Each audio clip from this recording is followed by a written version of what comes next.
और संस्कृति का निखार होगा। ये महिलाओं के काम करने को लेके बहुत सारे परिवारों में एक रोक है, जिसे कहते हैं शायद उनके उनके विचारों में ये भेद है कि महिलाएं काम करने बाहर ना जाएं, पढ़ लें लेकिन काम करने बाहर ना जाएं। तो क्या अध्यात्म के थ्रू इसका भी कोई एक सॉल्यूशन निकल सकता है? देखिए, मैं महिलाओं के काम करने के विरोध में नहीं।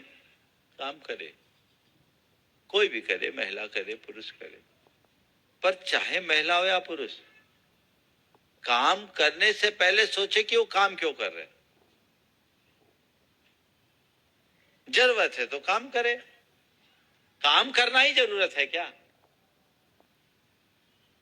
आज यही हो रहा है, और उससे क्या हो रहा है? दुष्प्रभाव।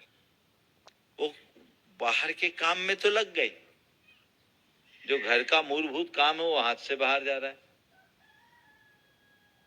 क्या बच्चों की अच्छे से परवरिश एक अच्छा काम नहीं है?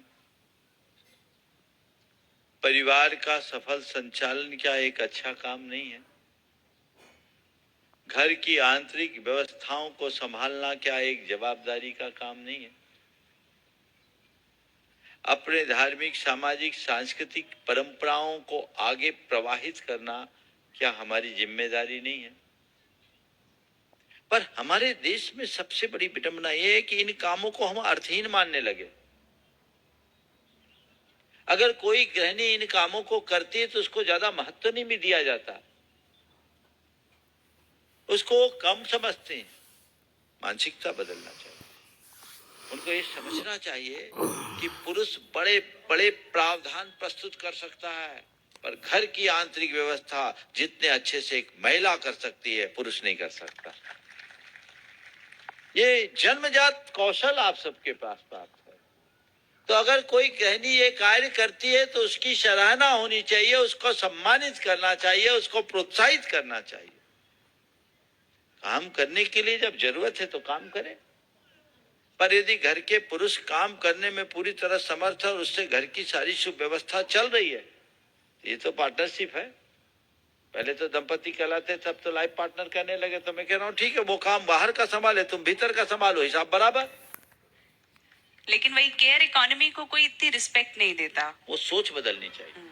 उसका परिणाम है कि बच्चे आयाओं के भरोसे पल रहे हैं, और आज के समय में बच्चे माँ बाप के हो ही नहीं पा रहे। पूरी पश्चिमी बातें लोगों के मन में हावी हो गए। एक समय था जब बच्चे अपने माँ बाप के प्रति समर्पित रहते थे। आज देख लीजिए, बच्चे कहाँ माँ बाप के। कुछ बोलने में भी हिम्मत नहीं होती। थोड़े बच्चे बड़े हो जाए तो माँ बाप को भी शकपका के रहना पड़ता है, टका सा जवाब दे देते हैं। हमारा परिवार बिखर रहा है, इसके जिम्मेदार कौन है? केवल भौतिक समृद्धि ही समृद्धि नहीं है। काम कीजिए। हमारे यहाँ महिलाओं के लिए कला गुणों में निपुणता की बात शुरू से की गई। भगवान ऋषभदेव ने ब्राह्मी सुंदरी को पहले पढ़ाया। पढ़ाया कि नहीं पढ़ाया? अक्षर और अंक विद्या किसको मिला? भरत और बाहुबली को कि ब्राह्मी और सुंदरी को? पढ़ाया। कई युद्ध विद्या में पारंगत थी कि नहीं थी, पर युद्ध लड़ी क्या? जब जरूरत पड़ी तो अपना कौशल दिखाया। जब सब दूसरे संभाल रहे, मुझे जरूरत क्या? लेकिन जब जरूरत पड़ी तो छक्के छुड़ा दी। झांसी की रानी अपने पति को खोने के बाद न झांसी का राज संभाला, तो उसके अंदर युद्ध कौशल था तब ना। तो अपने अंदर कला गुणों को विकसित करना चाहिए, और जरूरत आ जाए तो दूसरों पर निर्भर न होने के लिए अपना काम संभालना चाहिए। लेकिन उसी के लिए काम करना ठीक बात नहीं है। मेरे संपर्क में कई महिलाएं जिन्होंने अपनी मल्टीनेशनल कंपनीज की अच्छे बड़े बड़े पैकेज के जॉब को छोड़ा, और आज वो बहुत खुश है। एक बहन ने कहा था कि महाराज जी, पहले हर महीने मुझे जब सैलरी मिलती थी तो मैं मार्केट में जाती थी, मेरे पर्स में रुपए होते थे, देख के खुशी होती थी, ज्वेलरीज खरीदती थी, कपड़े खरीदती थी, अलमारी में रख कर खुश होती थी, लेकिन मैं अपने बच्चों को टाइम नहीं दे पाती थी। अब महाराज, जब से मैंने अपनी नौकरी छोड़ी है, मैं बच्चों को देखती हूँ मेरे अंदर आनंद की अनुभूति होती है। मुझे लगता है कि मैं नौकरी करती होती तो इन बच्चों के साथ न्याय नहीं होता। इस पहलू पर भी विचार करना चाहिए, इस पहलू पर विचार करना चाहिए।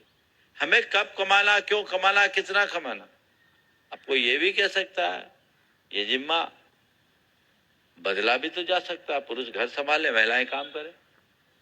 कुछ दिन बाद ऐसी आवाज आएगी, ट्रेनिंग ले लो भैया रोटी बनाने की।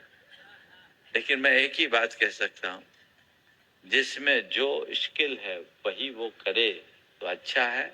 और एक वाक्य में मैं कहूंगा, नारियां इस धरती की बहुत बड़ी शक्ति